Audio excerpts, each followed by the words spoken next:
जय श्री श्री राधा गोविंद देव जी की जय। श्री श्री जगन्नाथ बलदेव सुभद्रा मई की जय। श्री श्री गौर निताय भगवान की जय। श्रील प्रभुपाद की जय। गुरु महाराज जी की जय। जय राधा माधव कुंज बिहारी। जय राधा माधव कुंज बिहारी। गोपी जन वल्लभ गिरिवरधारी। यशोदानंदन व्रज जनरंजना। यशोदानंदन व्रज जनरंजना। जमुना तीरावनचारी। जमुना तीरावनचारी। जयो राधा माधव कुंज बिहारी। जय राधा माधव कुंज बिहारी। श्री कृष्ण चैतन्य प्रभु नित्यानंद। श्री अद्वैता गदाधर शिवासदि गौरभक्तवृंदा। हरे कृष्णा कृष्णा कृष्णा हरे हरे। हरे राम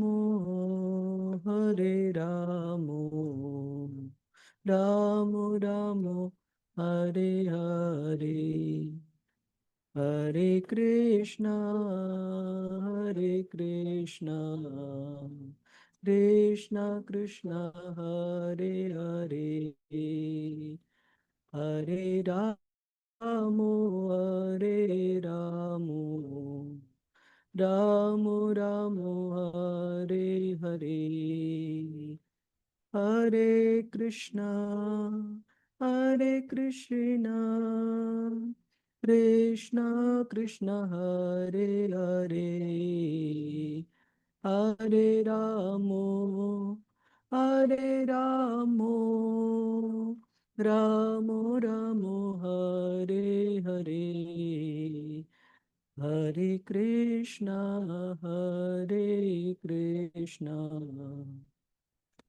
कृष्णा कृष्णा हरे हरे। हरे राम राम राम हरे हरे। हरे कृष्णा कृष्णा कृष्णा हरे हरे। हरे राम हरे राम राम राम हरे हरे। जय राधा गोविंद राधा गोविंद श्री राधे। जय जगन्नाथ जय जगन्नाथ। जय बलदेव जय सुभद्रा। जगन्नाथ स्वामी नयन पथगामी। नयन पथगामी भव तुमे। जय गौरानिताय गौरानिताय जय गौरानिताय। जय जय प्रभुपाद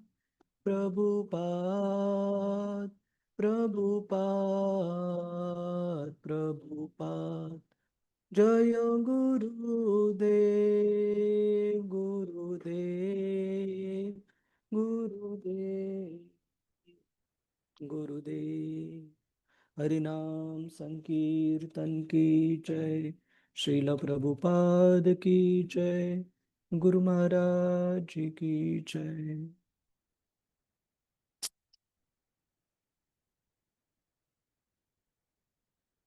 ओम नमो भगवते वासुदेवाय। ओम नमो भगवते वासुदेवाय। ओम नमो भगवते वासुदेवाय। नारायणं नमस्कृत्य नरं चैव नरोत्तमं देवीं सरस्वतीं व्यासं ततो जयमुदीरये। नष्टप्रायेषु अभद्रेषु नित्यं भागवत सेवया भगवतीरुत्तमश्लोके भक्तिर्भवति नैष्टिकी। कृष्णाय वासुदेवाय देवकीनन्दनाय च नन्दगोपकुमाराय गोविन्दाय नमो नमः। ॐ अज्ञानतिमिरन्धस्य ज्ञानाञ्जनशलाकया चक्षुरुन्मिलितं येन तस्मै श्रीगुरवे नमः। श्रीचैतन्यमनोभीष्टं स्थापितं येन भूतले स्वयं रूप कदा मह्यं ददाति स्वपदान्तिकं। वन्देऽहं श्रीगुरो श्रीयुतापदकमलं श्रीगुरुन् वैष्णवांश्च। श्रीरूपं सागरजातां सहगना रघुनाथान्वितं तं सजीवं साद्वैतं सावधूतं परिजनसहितं कृष्णचैतन्यदेवं श्रीराधा कृष्णपदान् सहगना ललिता श्रीविशाखान्वितांश्च। हे कृष्ण करुणा सिन्धु दीनबन्धु जगत्पते गोपेश गोपिका कान्त श्रीराधा कान्त नमोऽस्तुते। तप्त कांचन गौरांगी श्रीराधे वृंदावनेश्वरी वृषभानुसुते देवी प्रणमामि हरिप्रिये। वाञ्छाकल्पतरुभ्यश्च कृपा सिन्धुभ्य एव च पतितानां पावनेभ्यो वैष्णवेभ्यो नमो नमः। नमः ॐ विष्णुपदाय कृष्णपृष्ठाय भूतले श्रीमते भक्तिवेदान्त स्वामिन् इति नामिने। नमस्ते सरस्वते देवे गौरवाणी प्रचारिणे निर्विशेष शून्यवादी पाश्चात्यदेशतारिणे। जय श्री कृष्ण चैतन्य प्रभु नित्यानंद श्री अद्वैत गदाधर श्रीवास आदि गौर भक्त वृंद। हरे कृष्णा कृष्णा कृष्णा हरे हरे, हरे राम राम राम हरे हरे। हरे कृष्णा प्रभूजी माताजी धन्यवाद। सगळ्यांचं स्वागत आहे आजच्या श्रीमद भागवतम चर्चेमध्ये। हरे कृष्ण।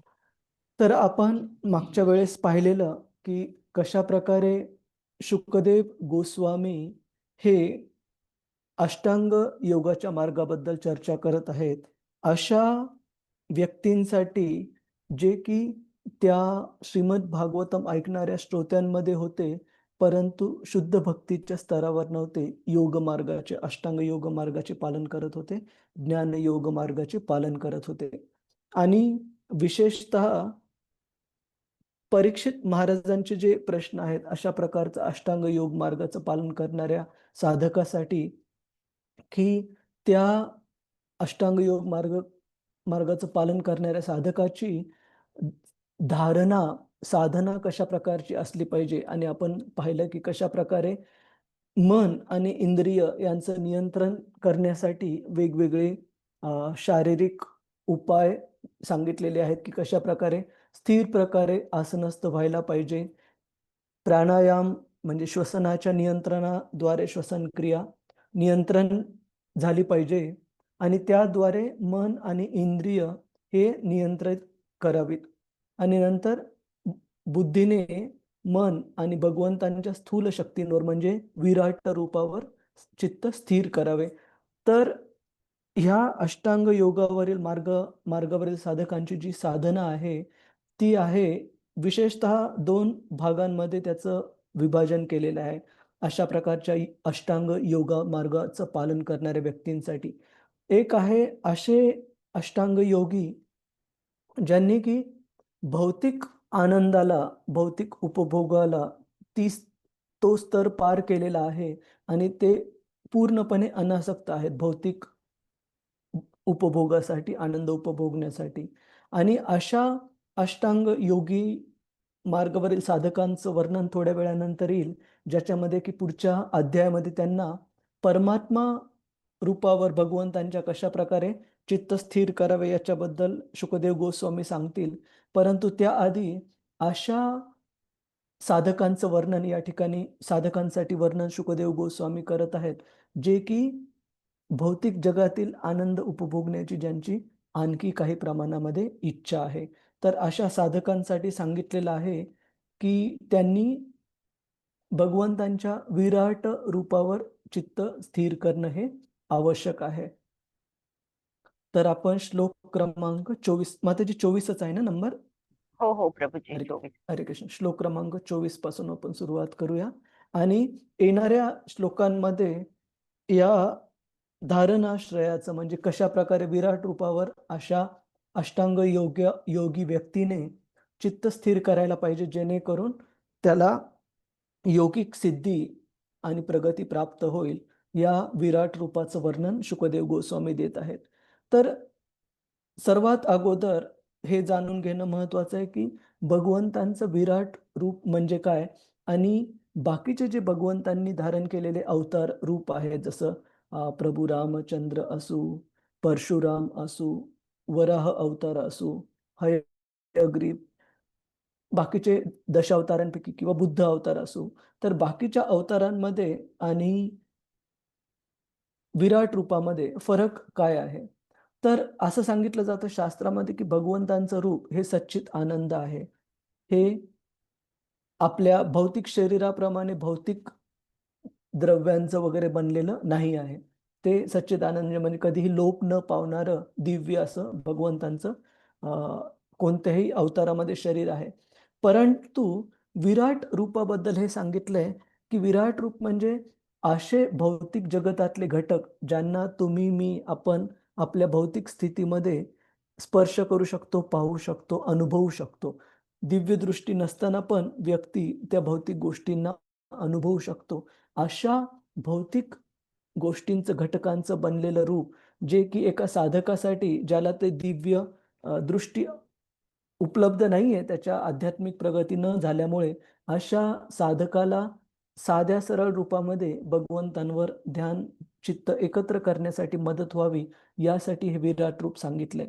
आणि आध्यात्मिक जगतामध्ये जेवढे काही वेगवेगळे लोक आहेत, वैकुंठ लोक असू, गोलोक वृंदावन असू, ह्या कोणत्याही आध्यात्मिक जगतातल्या लोकांमध्ये आध्यात्मिक जगतामध्ये कुठेही हे विराट रूप आपल्याला अस्तित्वात किंवा त्याचं वर्णन त्या ठिकाणी उपस्थित असलेलं सांगण्यात आलेलं नाही. हे केवळ आणि केवळ भौतिक जगतासाठी मर्यादित आहे, आणि विशेषतः भौतिक घटकांद्वारे भगवंतांवर चित्त केंद्रित करण्यासाठी, मदत करण्यासाठी विराट रूपाचं वर्णन सांगितलंय.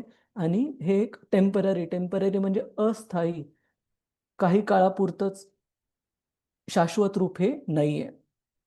तर असं हे विराट रूप सांगितलं, जेणेकरून अशा व्यक्तींसाठी ज्यांना की भगवंतांच्या दिव्य रूपावर एक चित्त करणे, एकाग्र करणे हे शक्य नाहीये, अशा लोकांसाठी विराट रूपाचा हा मार्ग दिलेला आहे शुकदेव गोस्वामी यांनी आणि शास्त्राने.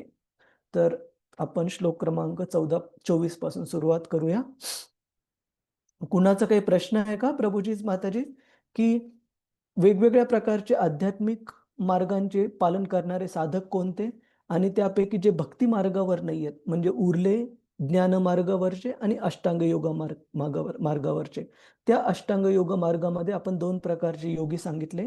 पहिले जे की भौतिक आनंदाला, उपभोगाला अनासक्त आहेत, त्यांच्यासाठी परमात्मा रूपावर चित्त एकाग्र करणे हे सांगितलेले. त्यांचं वर्णन पुढच्या अध्यायामध्ये येईल.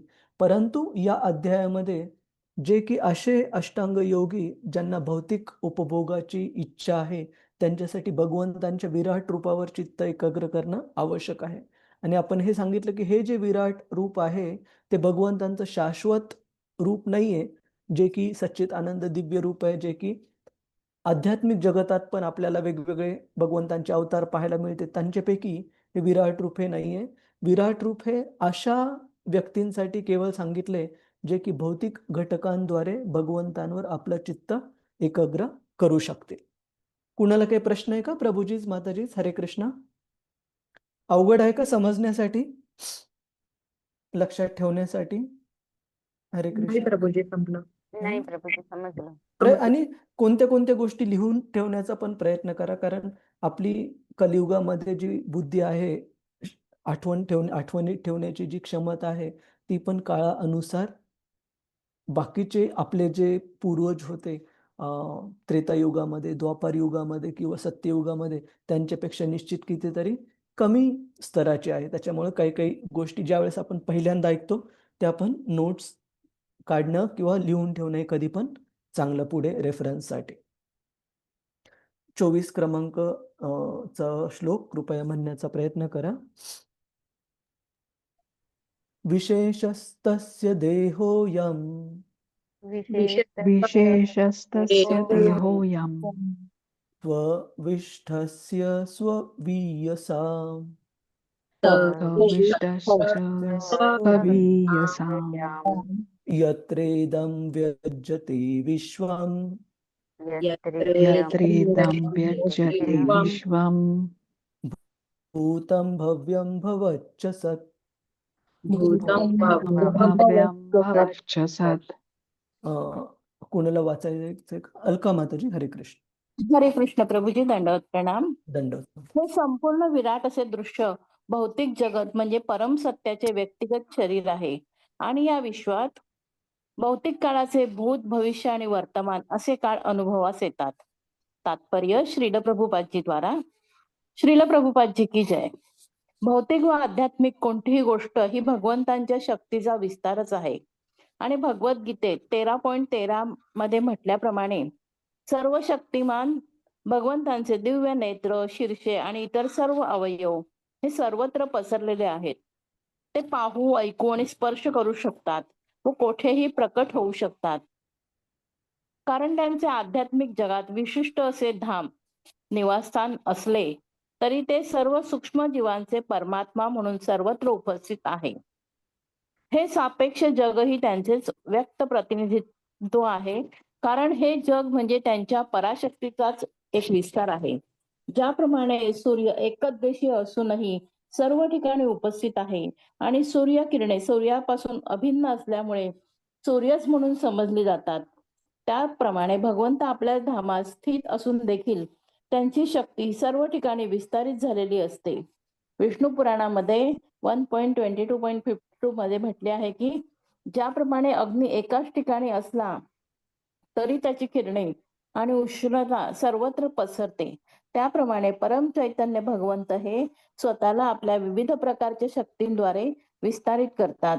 हे महाकाय विश्व त्यांच्या विराट रूपाचा केवळ एक अंश आहे. अल्पबुद्धी लोक भगवंतांच्या परिपूर्ण आध्यात्मिक रूपाची कल्पनाही करू शकत नाहीत. आदिवासी लोक ज्याप्रमाणे विजेच्या कडकडण्याने किंवा प्रचंड पर्वताने अथवा विशाल वटवृक्षाने अचंबित होतात, त्याप्रमाणे अल्पबुद्धी लोक भगवंतांच्या विविध शक्तींमुळे अचंबित होतात. आदिवासी लोक वाघ आणि हत्ती यांच्या अचाट सामर्थ्यामुळे स्तुती करतात. भगवंतांची शास्त्रांमध्ये विस्तृत आणि सुंदर वर्णने आहेत. भगवंत अवतार धारण करून आपली असाधारण शक्ती प्रकट करतात. तसेच व्यासदेव, नारद, असित, देवल आदी महान विद्वानांनी व पूर्वाचार्यांनी गीतेमध्ये अर्जुनाने आणि आधुनिक काळातील शंकर, रामानुज, मध्व आदी आचार्यांनी व श्री चैतन्य महाप्रभूंनी जरी त्यांचा पूर्ण पुरुषोत्तम भगवान म्हणून स्वीकार केला असला तरी आसुरी लोक भगवंतांचे अस्तित्व मान्य करीत नाही. असुर शास्त्रप्रमाणे तसेच महान व अधिकृत आचार्यांचीही प्रमाणे स्वीकारित नाही. त्यांना आपल्या चर्मचक्षूंनी तत्काळ सर्व काही पाहावयाचे असते. यास्तव ते भगवंतांचे प्रचंड शरीर विराट म्हणून पाहू शकतात. हे विराट रूप म्हणजे त्यांच्या सर्वच आव्हानांचे उत्तर आहे. असे लोक वाघ, हत्ती आणि वीज आदी श्रेष्ठतर भौतिक शक्तींना प्रणाम करीत असल्याने ते विराट रूपालाही प्रणाम करू शकतात. अर्जुनाच्या विनंतीवरून भगवान श्रीकृष्णांनी असुरांसाठी आपले विराट रूप दाखवले. शुद्ध भक्ताला भगवंताचे असे विराट रूप पाहण्याची सवय नसल्यामुळे ते पाहण्यासाठी त्याला विशिष्ट प्रकारची दृष्टी आवश्यक असते. म्हणूनच भगवंतांनी अर्जुनाला आपले विराट रूप पाहण्यासाठी विशेष अशी दृष्टी प्रदान केली. हे विराट रूप भगवद्गीतेच्या 11व्या अध्यायात वर्णिलेले आहे. भगवंतांचे विराट रूप विशेष कारणामुळे प्रकट झाले होते आणि ते अर्जुनाच्या लाभासाठी नसून कोणालाही भगवंतांचा अवतार मानून समाजाची दिशाभूल करणाऱ्या निर्बुद्ध लोकांच्या हितार्थ प्रकट झाले होते. अशा लोकांसाठी हा संदेश आहे की त्यांनी अशा तोतया अवताराला आपले विराट रूप प्रकट करून स्वतःचा अवतारीपणा सिद्ध करण्यास सांगावे. भगवंतांचे विराट रूप नास्तिकांसाठी एक आव्हान आहे तर असुरांसाठी वरदान आहे. कारण ते विराट रूपाचे चिंतन करून आपल्या हृदयातील मलिनता हळूहळू स्वच्छ करू शकतात आणि नजीकच्या काळात भगवंतांचे दिव्य रूप पाहण्यास पात्र होतात. नास्तिक आणि भौतिक ते परम कृपाळू भगवंतांची कृपा आहे. श्रील प्रभुपादजी की जय. हरे कृष्ण प्रभुजी. दंडवत हरे प्रणाम. कृष्ण. धन्यवाद माता. श्रील प्रभुपाद की जय. तर इथे आपण तात्पर्यामध्ये पाहतो श्रील प्रभुपाद सांगत आहेत की भक्तांसाठी या विराट रूपावर चित्त एकाग्र करण्याची गरज नाहीये. विशेषतः हे कुणासाठी बनलेलं आहे? अशा व्यक्तींसाठी जे भगवंतांचे जे सच्चित आनंद रूप आहेत, वेगवेगळे अवतार जे आपण सांगितले, प्रभू रामचंद्र, परशुराम, बुद्ध, हयग्रीव, मत्स्य अवतार, वराह अवतार इत्यादी, ह्या सर्व वेगवेगळ्या अवतारांवर आपलं लक्ष केंद्रित करून भगवंतांची भक्ती सामान्यपणे भक्त करू शकतात. परंतु असे लोक विशेषतः ज्यांना की तो भक्तीचा स्तर अजून प्राप्त नाहीये, विशेषतः श्रील प्रभुपादजी सांगतात असुरांचं सांगत आहेत. का? कारण भगवंतांचं सच्चित आनंद रूप जे आहे ते मान्य करत नाहीत असे आसुरिक लोक. अशा आसुरिक लोकांना त्यांच्या भौतिक दृष्टीने भौतिक घटकांचं जे बनलेलं आहे विराट रूप, त्याच्यावर लक्ष केंद्रित करण्यासाठी इथे सांगितलेलं आहे. आणि इथे श्रील प्रभुपादजी तात्पर्यात सांगतात की कधी कधी काही भौतिकवादी लोक जे भौतिकदृष्ट्या अचंबित करणाऱ्या गोष्टी आहेत, अशा ज्याला आपण चमत्कार म्हणतो, अशा चमत्कारांना वगैरे बळी पडून कोणत्याही साधारण व्यक्तीला पण कधी कधी भगवंतांचा अवतार म्हणून स्वीकार करायला लागतात.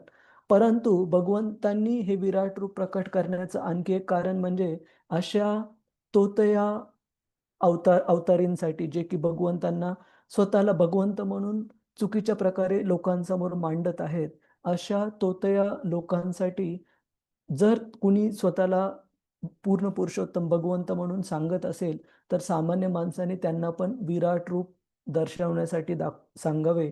ज्या प्रकारे भगवंतांनी अर्जुनाला आपलं विराट रूप दाखवलं आणि त्यासोबतच अर्जुनाला ती दृष्टी पण प्रदान केली, ज्या दृष्टीद्वारे अर्जुन ह्या विराट रूपाचं दर्शन घेऊ शकेल. तर अशा प्रकारच्या सामान्य लोकांना तोतया अवतारांपासून वाचवण्यासाठी पण विराट रूप महत्वाचं आहे.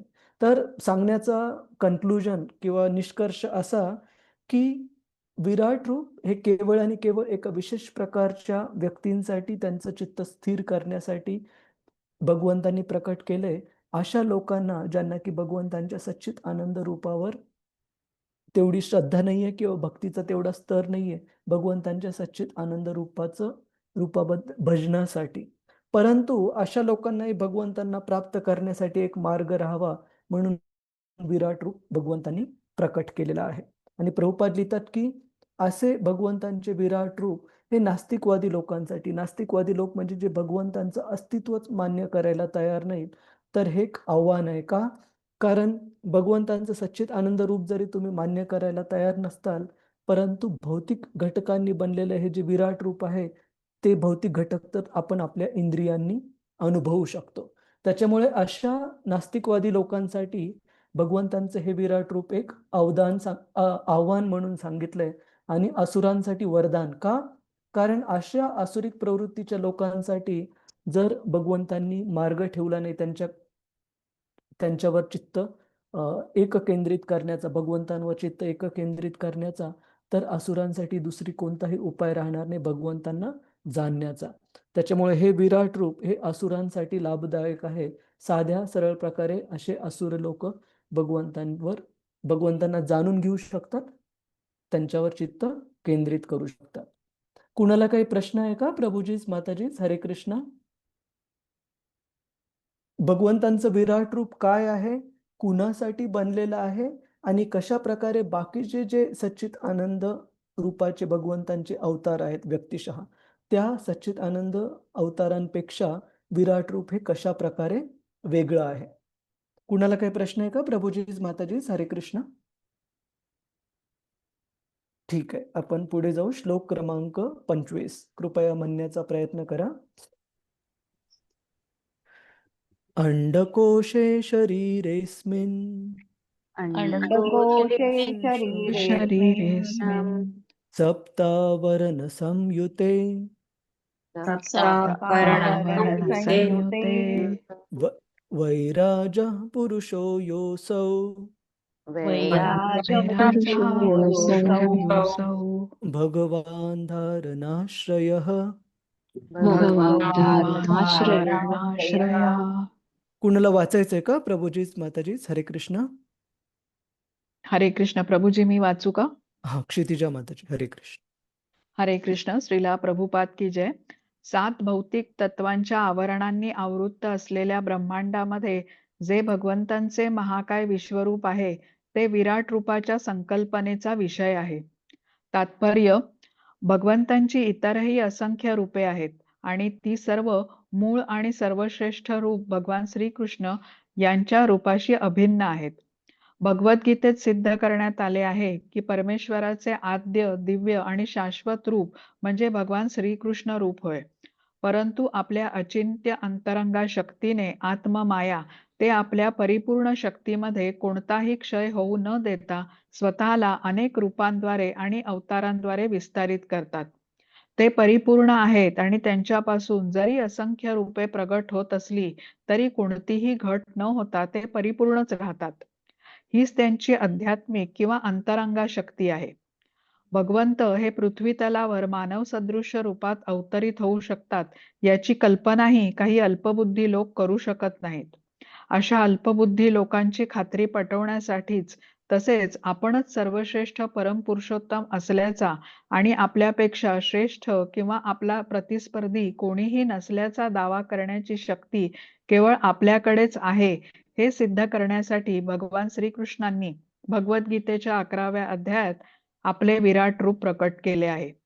भौतिकवादी लोक सूर्यासारख्या विशाल असंख्य ग्रहलोकांचा समावेश असलेल्या प्रचंड ब्रह्मांड पोकळीची खूपच अपूर्ण असली तरी कल्पना करू शकतात. ते केवळ डोक्यावरील वर्तुळाकार आकाश पाहू शकतात. त्यांना ज्ञात नसते की हे ब्रह्मांड तसेच इतरही असंख्य ब्रह्मांडे आप, तेज, वायू, आकाश, अहंकार, महत्तत्व आणि प्रधान या 7 प्रकारच्या आवरणांनी आवृत्त असतात आणि हवा भरलेल्या व एखाद्या आवरणाने आच्छादित असलेल्या चेंडूप्रमाणे ती कारणोदक सागरात तरंगत असतात. या कारणोदक सागरातच भगवंत महाविष्णूंच्या रूपाने पहुडलेले असतात. सर्व ब्रह्मांडे बीजरूपामध्ये महाविष्णूंच्या श्वासोश्वासापासून प्रगट होतात. हे महाविष्णू म्हणजे भगवंतांच्या विस्तारित रूपाचा केवळ एक अंश आहे. ब्रह्मदेवांचे अधिष्ठान असणारी सर्व ब्रह्मांडे ही महाविष्णू जेव्हा श्वास घेतात तेव्हा नष्ट होतात. अशा प्रकारे भौतिक जगतेही भगवंतांच्या इच्छेने निर्माण होतात आणि नष्टही होतात. यावरून बिचाऱ्या मूढ लोकांनी कल्पना करावी की आपण किती घोर अज्ञानाने मर्त्य मनुष्याच्या विधानावरून एका तुच्छ मनुष्याला प्रति भगवंत म्हणून स्वीकारतो आहोत. अशा मूर्ख लोकांना शिकवण्यासाठीच भगवंतांनी विराट रूप विशेष करून प्रकट केले होते. यामुळे एखादी व्यक्ती भगवान श्रीकृष्णांप्रमाणेच आपले विराट रूप प्रकट करील तेव्हाच त्या व्यक्तीचा भगवंतांचा अवतार म्हणून स्वीकार करण्यात येईल. भौतिकवादी मनुष्य भगवंतांच्या विराट रूपावर आपले मन स्वेच्छेनुसार अथवा शुकदेव गोस्वामींनी शिफारस केल्याप्रमाणे केंद्रित करू शकतो. असे करताना त्याने आपण भगवान श्रीकृष्णच आहोत असा दावा करणाऱ्या परंतु श्रीकृष्णांप्रमाणे लीला करू न शकणाऱ्या किंवा संपूर्ण विश्वाचा समावेश असलेले विराट रूप प्रकट करू न शकणाऱ्या भोंदू आणि ढोंगी लोकांद्वारे दिशाभूल होण्यापासून सावध असले पाहिजे. हरे कृष्ण. श्रीला प्रभुपाद की जय. हरे कृष्ण. धन्यवाद माताजी. तर इथं श्रील प्रभुपाद सांगतात की कशा प्रकारे सामान्य लोक हे कोणत्याही भोंदू व्यक्तीस वगैरे त्यांच्या आमिषास बळी पडतात की काही प्रकारचे कुणी जर चमत्कार करू शकत असेल तर त्यांना भगवंतांच्या अवताराच्या रूपामध्ये स्वीकार करतात. परंतु भगवंतांचं हे जे विराट रूप आहे अशा कोणत्याही भोंदू व्यक्तीला आपण सांगू शकतो की तुम्ही जर खरेच भगवंत आहात तर तुम्ही पण आपले विराट रूप दाखवा, जसं की भगवंतांनी कुरुक्षेत्राच्या युद्धभूमीवर अर्जुनाला दाखवलं होतं. आणि श्रील प्रभुपाद भगवंतांचं महान स्थान त्यांच्या विस्तारित रूपांद्वारे ह्या तात्पर्यामध्ये सांगत आहेत की कशा प्रकारे आपण याच्यावर अगोदर चर्चा केलेली की आपण सांगितलेले की कशा प्रकारे कृष्णांचं सर्वात पहिले विस्तारित रूप कोणतं आहे प्रभूजीच माताजीच कृष्णानंतर पण याच्यावर चर्चा केली. कुणाच्या लक्षात आहे का? एक चार्ट. बलराम प्रभूजी. बलराम. खूप छान. बलराम हे कृष्णांच्या नंतर कृष्णांपासून सर्वात पहिलं विस्तारित रूप. आणि बलरामजींनंतर संकर्षण. हा बरोबर आहे. चतुर्व्यूह विस्तारित रूप ज्याच्यामध्ये वसुदेव, संकर्षण, अनिरुद्ध आणि प्रद्युम्न. आणि याची सिक्वेन्स अशी काही एक नाहीये. चतुर्व्यूह विस्तारित रूप म्हणजे हे चारही भगवंतांच्या बलरामजींनंतर पुढचे विस्तारित रूप आहेत. चतुर्व्यूह विस्तारित रूप. आणि ह्या चतुर्व्यूह विस्तारित रूपाचे जे संकर्षण आहेत त्या संकर्षणांच्या नंतर त्या संकर्षणांपासून पुढचं कोणतं विस्तृत रूप आहे भगवंतांचं? नारायण. बरोबर. खूप छान. आणि ह्या नारायणांपासून पुढे पुन्हा हेच चतुर्व्यूह विस्तृत रूप. ओके. विस्तृत नाही, विस्तारित. तर याच्यामध्ये पुन्हा वसुदेव, संकर्षण, अनिरुद्ध आणि प्रद्युम्न. आणि ह्या चतुर्व्यूह रूपांपैकी जे संकर्षण आहेत त्यांच्यापासून पुढे कोण विस्तारित रूप सांगा? महाविष्णू. महाविष्णू. आणि असं सांगितलं जातं की ह्या महाविष्णूंच्या शरीर रंध्रांवरून शरीरावरील जे वेगवेगळे आपल्या त्वचेवर छिद्र आहेत त्यांच्याद्वारे ब्रह्मांडाची उत्पत्ती होते. त्यांच्या ज्यावेळेस ते निश्वास उश्वास सोडतात त्यावेळेस कितीतरी ब्रह्मांडांची निर्मिती होते. आणि त्या शरीर रंध्रांद्वारे कितीतरी असंख्य ब्रह्मांड हे त्यांच्या शरीरामध्ये प्रवेश करतात ज्यावेळेस ते श्वास शरीरामध्ये घेतात. तर अशा महाविष्णूंना दुसरं एक नाव आहे कर्णोदक्षाय विष्णू. तर ह्या महाविष्णूंच्या किंवा कर्णोदक्षाय विष्णूंचा जो कर्णोदक सागर आहे त्या सागरामध्ये हे सर्व ब्रह्मांड तरंगत आहेत भागवतात सांगितलेल्या ह्या तात्पर्याप्रमाणे. आणि ह्या ब्रह्मांडामध्ये एका ब्रह्मांडामध्ये असंख्य प्रमाणामध्ये वेगवेगळे ग्रह, तारे वगैरे आहेत. प्रत्येक ब्रह्मांडामध्ये एक सूर्य आणि खूप सारे बाकीचे ग्रह, जे की ज्याला आपण सोलार सिस्टम किंवा सूर्याला केंद्रित ठेवून जी वेगवेगळ्या ग्रहांची स्थिती आहे, त्याला ब्रह्मांड म्हटलं जातं किंवा सोलार सिस्टीम म्हटलं जातं. तर असे कितीतरी अनंत प्रमाणामध्ये ब्रह्मांड ह्या भौतिक जगतामध्ये उपस्थित आहेत, स्थित आहेत. तर इथे तात्पर्यात सांगितलंय की भगवंतांच्या विस्तारित रूपाचे जे विस्तारित रूप आहेत, त्यांच्याद्वारे ह्या ब्रह्मांडाची निर्मिती होते. म्हणजे भगवंत स्वतः, त्यांचा स्तर किती महान. आणि कोणताही साधारण व्यक्ती जो की काही भौतिक चमत्कार दाखवू शकतो, असे भोंदू लोक सामान्य लोकांना पदभ्रष्ट करतात, स्वतःला भगवंतांचा अवतार म्हणून मांडून. पण अशा सामान्य लोकांनी अशा भोंदू बाबांपासून सावध राहून, जो कोणी स्वतःला भगवंतांचा अवतार म्हणून सांगत आहे, अशा व्यक्तीला त्यांना विराट रूप दाखवण्याची विनंती केली पाहिजे. आणि इथे सांगितलेलं आहे की कशा प्रकारे अशा विराट रूपावर भगवंतांच्या लक्ष केंद्रित करणे हे पण एक प्रमाणित मार्ग म्हणून दिलेला आहे भागवतामध्ये. अशा व्यक्तींसाठी जे की भगवंतांच्या सच्चित आनंद रूपावर आपले लक्ष केंद्रित करू शकत नाहीत भक्ती मार्गाद्वारे. त्याच्यामुळे भगवंतांच्या भक्तांना तर हे सगळं करण्याची गरज नाहीये. भगवंतांचं जे त्रिभंग ललित श्यामसुंदर रूप आहे, ते आपल्याला भक्ती करण्यासाठी कधीही श्रेष्ठ आहे. परंतु जे की त्या रूपावर लक्ष केंद्रित करू शकत नाहीत, अशा भौतिकवादी किंवा आसुरिक लोकांसाठी भगवंतांचं विराट रूप दिलेलं आहे. इथे लिहिलंय बघा की भौतिकवादी मनुष्य भगवंतांच्या विराट रूपावर आपले मन स्वेच्छेनुसार किंवा शुकदेव गोस्वामींनी शिफारस केल्याप्रमाणे केंद्रित करू शकतो. तर अशा भौतिकवादी लोकांसाठी या विराट रूपाचा मार्ग दिलेला आहे. कुणाचा काही प्रश्न आहे का प्रभूजीच, माताजीच? हरे कृष्ण. क्लिअर आहे सगळ्यांना? हो, समजलं प्रभूजी. इथे एक ओळ आहे ना, हे हा. ब्रह्मांड तसेच इतरही असंख्य ब्रह्मांडे आप, तेज, वायू, आकाश, अहंकार आणि महत्तत्व आणि प्रधान या या 7 7 प्रकारच्या आवरणांनी आवृत्त असतात. त्यातलं आप म्हणजे काय, जल का? नाही नाही, एक मिनिट थांबा. नाही, आप, तेज, वायू, 7 कव्हरिंग्स ऑफ युनिवर्स. एक मिनिट मला द्या.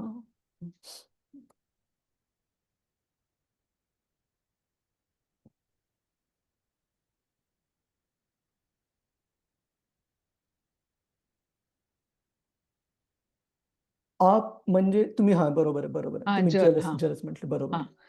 हा, हरे धन्यवाद प्रभूजी. हरे हरे हरे कृष्ण. हरे कृष्ण. पुढे जाऊ, श्लोक क्रमांक 26.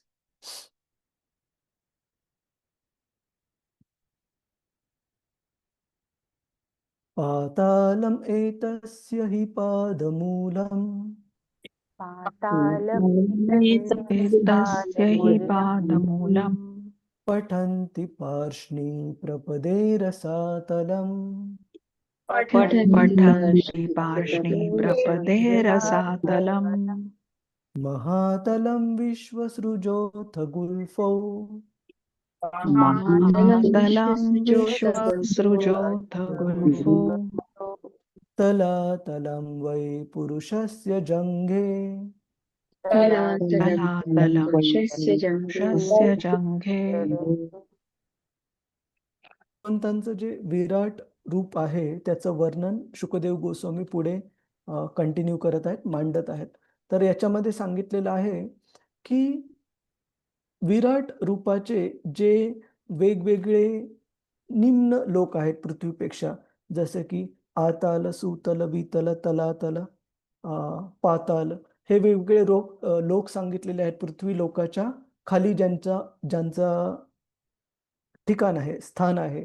तर अशापैकी पाताळ लोक हे ह्या सर्व लोकांमध्ये सर्वात खालच्या निम्न स्तराला, आपण एकदा इथे ह्याच्यामध्ये पण पाहू.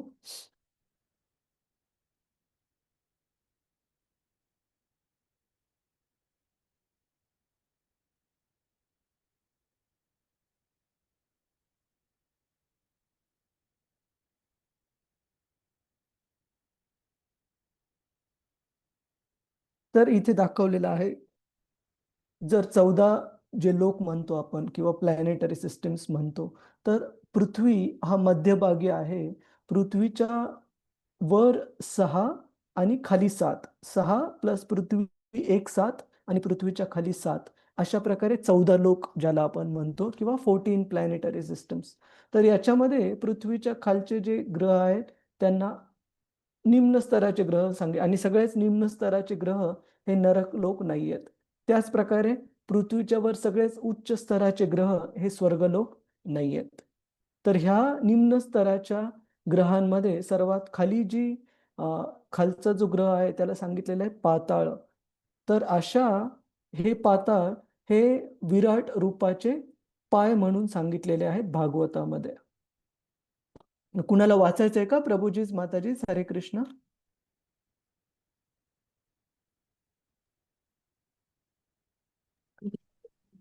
हरे कृष्ण प्रभूजी, मी वाचू का? हा, वैष्णवी माताजी तुम्ही वाचा, संजना माताजी तुम्ही पुढचं वाच. हरे कृष्ण. प्रभूजी तात्पर्य ना? अनुवाद आणि तात्पर्य दोन्ही वाचा माताजी. ओके प्रभूजी. अनुवाद आणि तात्पर्य श्रील प्रभुपाद द्वारे. श्रील प्रभुपाद की जय. ज्यांना याची अनुभूती झाली आहे त्यांनी अभ्यास करून सांगितले आहे की पाताळ लोक हे विराट पुरुषाच्या पायाचे तळवे आहेत आणि टाचा व पादांगुष्टे रसातळ लोक आहेत. त्यांच्या पायाचे घोटे हे महातळ लोक, तर पोटाच्या म्हणजे तळातळ लोक आहेत. तात्पर्य: भगवंतांच्या शरीराच्या बाहेर काहीच अस्तित्वात असू शकत नाही. भगवद्गीता 9.4 सांगितल्याप्रमाणे सृष्टीतील सर्व गोष्टी भगवंतावर आधारित आहे, परंतु याचा अर्थ असा नाही की भौतिकवादी ज्या काही वस्तू पाहतो त्या सर्व वस्तू म्हणजे भगवंतच आहेत. विराट स्वरूपाची संकल्पना भौतिकवादी मनुष्याला भगवंताविषयी विचार करण्याची संधी देते, परंतु त्याने निश्चितपणे जाणले पाहिजे की प्रकृतीवर अधिपत्य गाजविण्याची दृष्टी सर्व वस्तूंकडे पाहणे म्हणजे भगवत साक्षात्कार नव्हे. प्राकृतिक गोष्टींचा उपभोग घेण्याचा भोगवादी दृष्टिकोन हा भगवंतांच्या बहिरंगा शक्तीच्या मायाशक्तीच्या भ्रमामुळे निर्माण होतो. म्हणूनच विराट स्वरूपाच्या अनुभूतीद्वारे भगवत साक्षात्कार करून घेण्याकरिता सेवाभाव विकसित करणे आवश्यक आहे. अन्यथा विराट रूपाच्या संकल्पनेच्या अनुभूतीचा फारसा उपयोग होणार नाही. कोणत्याही स्थितीत भगवंताच्या कोणत्याही रूपाची धारणा ही भौतिक सृष्टीचा भाग नाही. भगवंतांचे स्वतःचे परम चैतन्य स्वरूप हे सर्वच परिस्थितीत तसेच असते आणि ते प्राकृतिक गुणांनी कधीच प्रभावित होत नाही, कारण प्रत्येक भौतिक वस्तू ही दूषित असते. भगवंत सदैव आपल्या अंतरंग शक्तीमध्ये स्थित असतात. ब्रह्मांडामध्ये 14 ग्रह लोकांच्या पातळ्या आहेत. वरील 7 पातळ्यांना भुवः, स्वः, मह, जनः, तपः आणि सत्य असे म्हणतात आणि त्या एकावर एक या प्रकारे स्थित आहेत. खालच्या बाजूसही एकाखाली एक अशा 7 पातळ्या आहेत आणि त्यांना अतल, वितल, सुतल, तलातल, महातल, रसातल आणि पाताळ असे म्हणतात. या श्लोकामध्ये विराट स्वरूपाच्या वर्णनांचा प्रभाव हा खालच्या बाजूने होतो, कारण भगवंतांचे वर्णन हे त्यांच्या चरण कमलापासून करणे ही भक्ती मार्गाची प्रक्रिया आहे. शुकदेव गोस्वामी हे प्रामाणिक भगवत भक्त आहेत आणि त्यांनी केलेले वर्णन अगदी अचूक आहे. हरे कृष्ण प्रभूजी. हरे कृष्ण. धन्यवाद माताजी. श्रील प्रभुपाद की जय. तर आत्ता आपण जी ही पाहत होतो, डायग्राम पाहत होतो, की पृथ्वीच्या कशा प्रकारे वर 7 प्रकारचे उच्च लोक आहेत आणि पृथ्वीच्या वर 6, पृथ्वी 7वी आणि पृथ्वीच्या खाली 7 हे निम्न स्तरावरचे वेगवेगळे लोक आहेत. आणि त्याच्यामध्ये पाताळ लोक सर्वात निम्न स्तरावर आहे.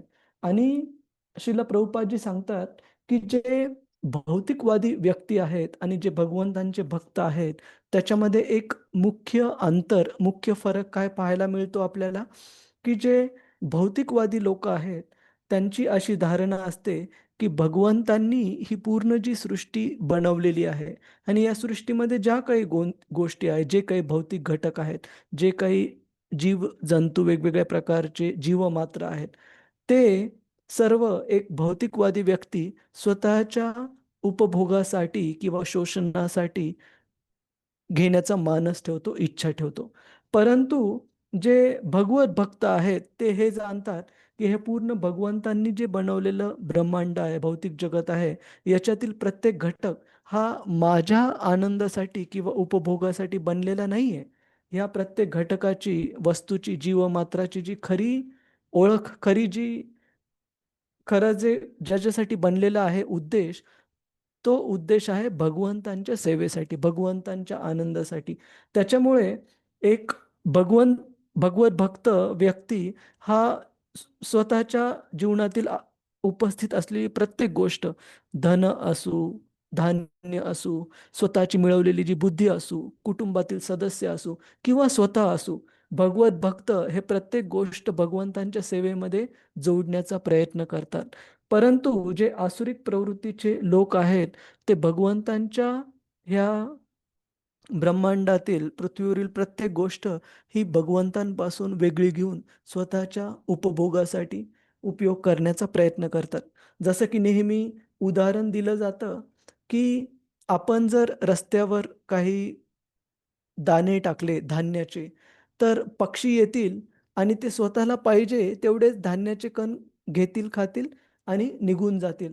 परंतु राहिलेल्या धान्यावर ते स्वतःचं प्रभुत्व किंवा स्वतःची मालकी हक्क सांगणार नाहीत.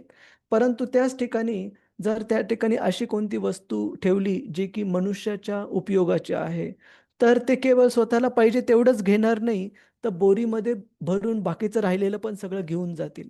तर हा फरक आहे भगवत भक्तांमध्ये किंवा भौतिकवादी व्यक्तींमध्ये. भौतिकवादी लोक जगातील प्रत्येक गोष्ट ही आपल्या उपभोगासाठी आणि आपलं प्रभुत्व सिद्ध करण्यासाठी असल्याचं समजतात. परंतु भगवत भक्त आहेत त्या पक्ष्यांचं उदाहरण दिल्यामुळे की ते हे जाणतात की भगवंतांनी प्रत्येक प्राणी मात्रासाठी, जीवासाठी त्याचा एक कोटा दिलेला आहे की आपण किती प्रमाणामध्ये आपल्याला अन्न लागणार आहे, किती प्रमाणामध्ये आपल्याला आपलं शरीर आणि जीव हे एकत्र ठेवण्यासाठी काय काय आवश्यक आहे, त्या सगळ्याची व्यवस्था भगवंतांनी केली आहे. आणि मला ज्या गोष्टी मुख्यतः मूलभूत लागणार आहेत तेवढ्याच मी घ्यायला पाहिजे, वापर करायला पाहिजे. त्याच्यानंतर जे काही भगवंतांच्या कृपेने माझ्या जीवनात प्राप्त होईल ते मी कुणाच्या सेवेमध्ये वापरायला पाहिजे? भगवंतांच्या सेवेमध्ये. तर ही जी मानसिकता आहे ती भौतिकवादी लोकांमध्ये पाहायला भेटत नाही, केवळ आणि केवळ भक्तांच्या जीवनामध्ये पाहायला मिळते.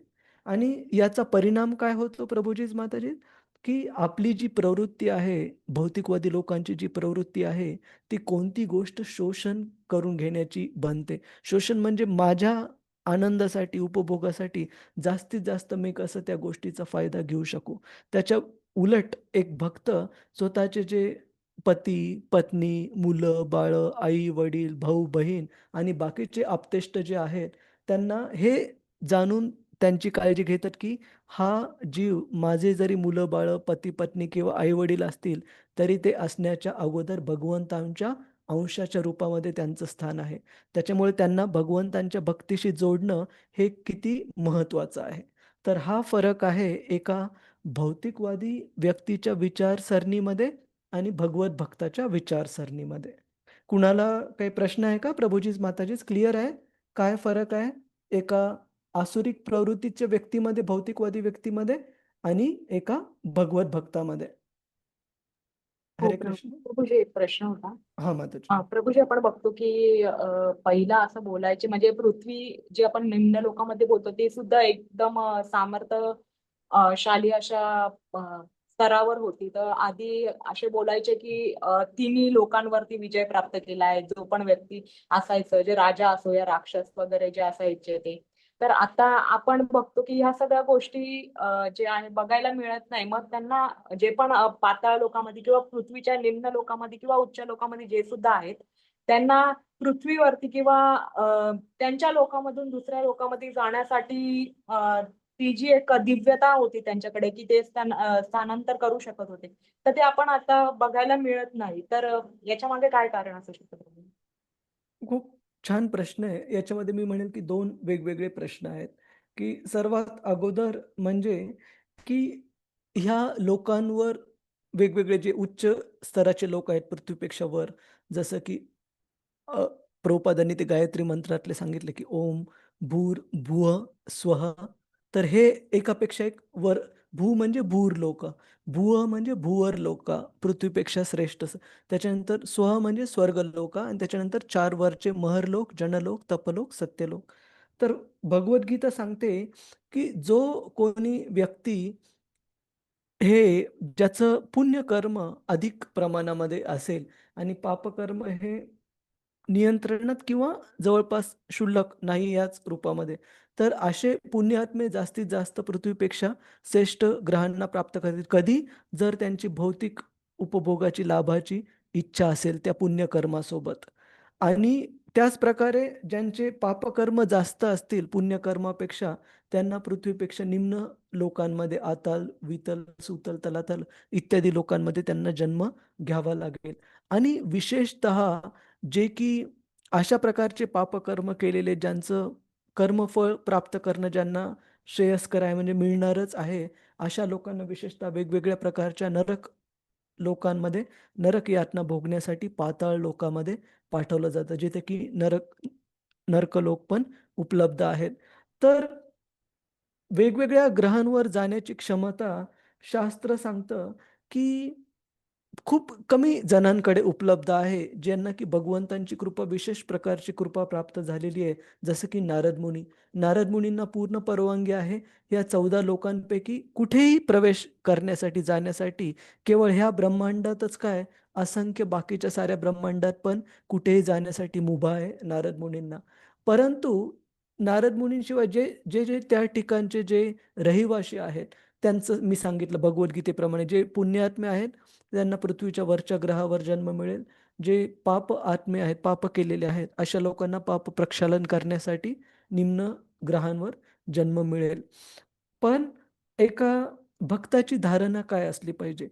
आपल्याला ह्या 14 लोकांमध्ये जर आपल्याला भगवत धामात जायचंय, तर या 14 लोकांबद्दलही आसक्ती नसणे खूप खूप आवश्यक आहे.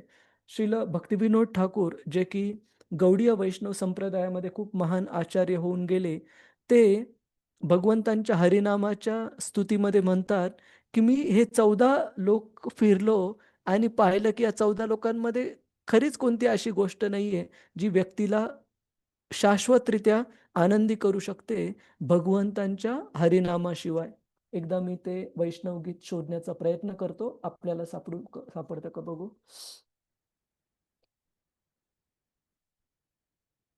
नाम नाम.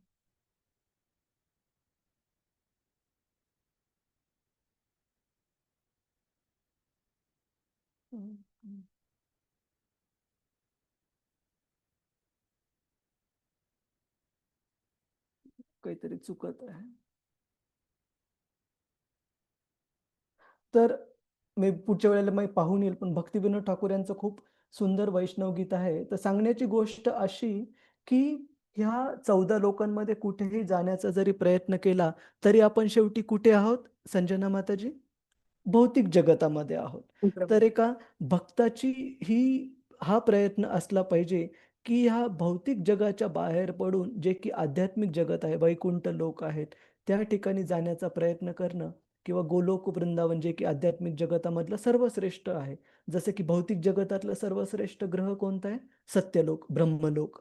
त्याचप्रमाणे भौतिक जगतात, आध्यात्मिक जगतातला सर्वश्रेष्ठ लोक म्हणजे गोलोक वृंदावन. तर एकतर वैकुंठ लोकात किंवा गोलोक वृंदावनात जाण्यासाठी भक्तांनी प्रयत्न करायला पाहिजे. ह्या आणि इच्छा ही अशी गोष्ट आहे, की भगवंत विशेषतः भक्तांच्या तर सगळ्या इच्छा नोंद करतात. त्याच्यामुळे आपण जर इच्छा ठेवली, की मला 14 लोकात जाण्याची परवानगी असती तर किती छान झाली असती, त्या इच्छेची पण नोंद होईल. आणि अशा एक एक इच्छा आपल्याला भौतिक जगतामध्ये अधिक काळ राहण्यासाठी प्रवृत्त करतील. त्याच्यामुळे आपण काळजी घेतली पाहिजे की आपली इच्छा ह्या भौतिक जगाच्या परे जाण्यासाठी चांगली कधी पण. ठीक आहे माताजी? हो प्रभूजी, मला थोडंसं कन्फ्युज म्हणजे हा. कन्फ्युजन झालं या गोष्टीमध्ये, कारण की एक म्हणजे काय बोलू शकतो की एक जिज्ञासा होती असं म्हणजे ऐकून घेण्याची, ऐका. कारण त्याच्या मागचं सत्य माहित नाही. पण असं भले आता या भौतिक जगामध्ये कलियुग चालू आहे आणि इथे पाप जास्त आहे पुण्यापेक्षा, पण जे वरचे जे लोक आहेत किंवा खालचे लोक बोलू शकतो आपण, त्यांच्याकडे निश्चितच आपल्यापेक्षा जास्त शक्ती आहे. तर ते बरोबर आहे. त्या लोकांवर ते येतात अजून सुद्धा, किंवा ते वरचे जे उच्च लोकातले ते सुद्धा आपल्या लोकांवरती येतात. हो, त्यांना येण्याची परवानगी आहे, म्हणजे त्यांच्यासाठी काही विजा लागत नाही.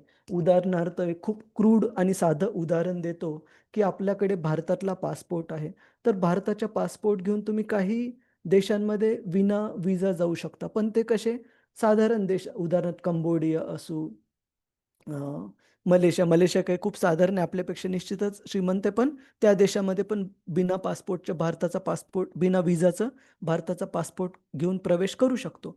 परंतु जे अजून काही काही जास्त पॉवरफुल शक्तिशाली पासपोर्ट आहेत, सिंगापूरचा असू, जर्मनीचा असू, अमेरिकेचा असू, कितीतरी देशांमध्ये, जगातल्या 100पेक्षा जास्त देशांमध्ये ह्या पासपोर्टनी बिना विजा प्रवेश करण्याची मुभा आहे.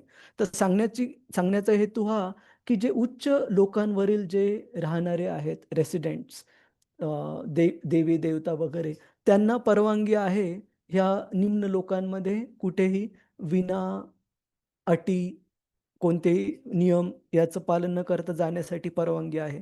परंतु पृथ्वी लोकावरून जर वर जायचं आहे, वरच्या ग्रहांमध्ये, तर पात्रता आधी प्राप्त करणं आवश्यक आहे माताजी. ठीक आहे? हो प्रभूजी, हो हरे प्रभूजी, कृष्ण. हरे हा, कृष्ण. हरे कृष्ण. म्हणजे वरच्या ग्रहावरच्यांना परवानगी आहे, पण निम्न ग्रहावरच्यांना जाण्यासाठी पात्रता आधी प्राप्त करणं आवश्यक आहे. प्रभूजी, एवढंच होतं की आधी आदान प्रदान करायचे ते लोकांना, आता काय करतात आता असं बघायला मिळत नाही असं कधी, कदाचित असं म्हणून प्रश्न आला प्रभूजी. हा हा. आणि मग तुम्ही म्हणाल की निश्चित ते आपल्यापेक्षा भौतिकदृष्ट्या श्रेष्ठ स्तरावर आहे, मग तिथं जाणं अधिक चांगलं का? तर उत्तर आहे, जर ॲब्सोल्यूट खरोखर पाहायला गेलं तर पृथ्वीलोक हा सर्वात श्रेष्ठ आहे ह्या पूर्ण 14 लोकांमध्ये. कशामुळे? की केवळ पृथ्वीलोकावर आनंद आणि दुःख यांचं प्रमाण हे एकदम योग्य समतोल आहे, योग्य बॅलन्स आहे. आणि ज्याच्यामध्ये आपल्याला आध्यात्मिक जीवन प्राप्त करण्यासाठी पण प्रेरणा आहे, आणि भौतिक जीवनाचा तिरस्कार नकोसं वाटावं याच्यामुळून पण पर्याप्त मात्रेमध्ये आपल्याकडे दुःख आहेत, भौतिक दुःख आहेत. का? कारण प्रॉब्लेम हा आहे की जसं-जसं आपण उच्च ग्रहावर जातो, उदाहरणार्थ स्वर्गलोकाबद्दल असं सांगितलं जातं की भौतिक उपभोग इतक्या अधिक प्रमाणामध्ये उपलब्ध आहे इथे, की भगवंतांचं जे नामस्मरण आहे, भगवंतांचं भक्ती जी आहे, ती खऱ्या व्याकुळतेने करणं खूप अवघड आहे. का? कारण भौतिक उपभोग तेवढ्या प्रमाणामध्ये उपलब्ध आहेत. लक्ष विचलित होण्यासारख्या गोष्टी खूप जास्त प्रमाणामध्ये. त्याच प्रकारे खालच्या लोकांमध्ये यातना इतक्या अधिक प्रमाणामध्ये काही-काही ठिकाणी आहेत, की भगवंतांचं स्मरण करणे खूप अवघड आहे, अवघड होऊन बसतं. त्याच्यामुळे हे भौतिक आनंद आणि दुःख यांचं प्रमाण योग्य मूल्यमापनामध्ये, बॅलन्समध्ये असणं म्हणजे पृथ्वीलोक हा सर्वात चांगला आहे आध्यात्मिक जगत, आध्यात्मिक भक्तीसाठी. ठीक आहे माताजी? हो प्रभूजी, धन्यवाद प्रभूजी. हरे कृष्ण, हरे कृष्ण. तर मला वाटतं आजचा आपला वेळ संपलेला आहे. अजून कुणाचा काही प्रश्न आहे का प्रभूजीच, माताजीच? ठीक आहे, ठीक आहे. खूप खूप खूप धन्यवाद. आणि जसं मी अगोदर सांगितलं की हा जो अष्टांग योगा मार्गातले जे काही श्लोक आहेत, हा राहिलेला अध्याय, पुढच्या अध्यायातले काही काही समजण्यासाठी थोडं अवघड वाटेल. आपण जरूर प्रयत्न करू साध्या भाषेमध्ये समजून सांगण्याचा. काही कळालं नाही तर जरूर विचारा. पण जसं आपण मागच्या वेळेस सांगितलं की आपल्याला एक जे सकस आहार असतो, त्याच्यातली प्रत्येक गोष्ट ही आपल्या जिभेला आवडणारी असणं आवश्यक नाहीये. काही काही गोष्टी ज्या जिभेला आवडत नाहीत, जसं की मी आवळ्याचं उदाहरण दिलं, तुरट असतात. किंवा जसं कारल्याच्या भाजीचं उदाहरण दिलं, जर एका विशिष्ट प्रकारे व्यवस्थित बनवल्या गेली नाही तर ती कडू लागू शकते, परंतु तरीही ती शरीरासाठी खूप चांगली आहे. त्याच्यामुळे भागवत अभ्यास करताना आपला उद्देश हा आपल्याला आवडणं, रेलिश करणं ह्याच्यापेक्षा अधिक काय असला पाहिजे, आपलं हृदय शुद्धीकरण करणं, भक्तीमध्ये प्रगती करण्यासाठी. ठीक आहे प्रभूजीच माताजीच. त्याच्यामुळे काही काही अध्याय थोडेसे तत्वज्ञान किंवा टेक्निकल थोडंसं वाटलं तरी आपल्यासाठी आध्यात्मिक प्रगतीसाठी ते निश्चित पूरक आहेत. ठीक आहे. हरे कृष्ण. कुणाचा काही प्रश्न आहे का अजून प्रभूजीच माताजीच? सगळे शांत आहेत आज? समजलं प्रभूजी. ठीक ठीक चालेल. खूप खूप धन्यवाद आपल्या सगळ्यांना. आणि एक अनाउन्समेंट होती, रतिरूपा माताजी रेकॉर्डिंग बंद करता का? हा हा ओके प्रभूजी. हरे कृष्ण.